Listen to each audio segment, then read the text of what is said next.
उन्हाळ्यात पाणी पिल्यावर जास्त घाम का येतो? पाणी हेच एक जीवन आहे. कारण आपण एक वेळेस अन्न खाल्ले नाही तरी आपण जगू शकतो, पण पाण्याशिवाय पर्याय नाही. पाणी आपल्या शरीरात फार महत्त्वाचा रोल निभावते. आपल्या शरीरामध्ये 60% वॉटर कंटेंट आहे. तसेच आपण दररोज कमीत कमी 3 लिटर पाणी पिले पाहिजे. आज आपण आपल्यापैकी बऱ्याच जणांनी अनुभवलेला एक सर्वसामान्य प्रश्न आहे, तो म्हणजे उन्हाळ्यात पाणी पिल्यानंतर जास्त घाम का येतो?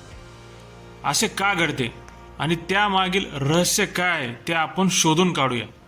पाणी आपल्या शरीराचा महत्त्वाचा घटक आहे आणि ते अनेक महत्त्वाच्या कार्यांमध्ये गुंतलेले सुद्धा असते. यामध्ये प्रामुख्याने आपल्या शरीरातील टॉक्झिन्स बाहेर काढणे, आपल्या शरीराचे टेम्परेचर नियंत्रित करणे आणि मेंदूच्या कार्यात देखील मदत करणे. आणि आपल्या शरीरात पोषक ऑक्सिजन घेऊन आपल्या पेशी आणि आपल्या महत्त्वाच्या अवयवांपर्यंत पोहोचते. आपल्या शरीराचे तापमान देखील कंट्रोल करते, आपले शरीरसुद्धा थंड ठेवते आणि पाणी आपल्या सर्व महत्त्वाच्या ऑर्गनचे डिहायड्रेशन होण्यापासून संरक्षण करते. जेव्हा आपण पाणी पितो तेव्हा आपले शरीर ते पाणी त्याच्या मूळ तापमानापर्यंत आणण्यासाठी ओव्हरटाईम काम करते.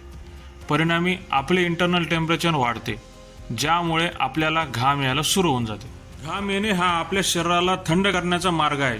आपल्या त्वचेतून घामाचे बाष्पीभवन होत असताना ते त्याच्याबरोबर उष्णतासुद्धा घेऊन येते, ज्यामुळे आपल्या शरीराचे तापमान कमी किंवा जास्त होण्यापासून पाणी संरक्षण करते.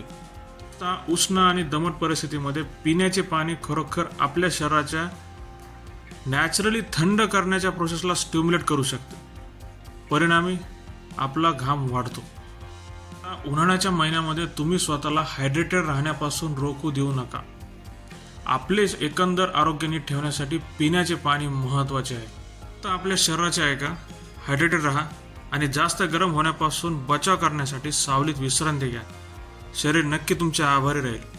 पाणी पिल्यानंतर जास्त घाम येणे हा आपल्या शरीराचा एक नॅचरल मार्ग आहे, म्हणून घाबरून जाऊ नका. पाणी पित राहा.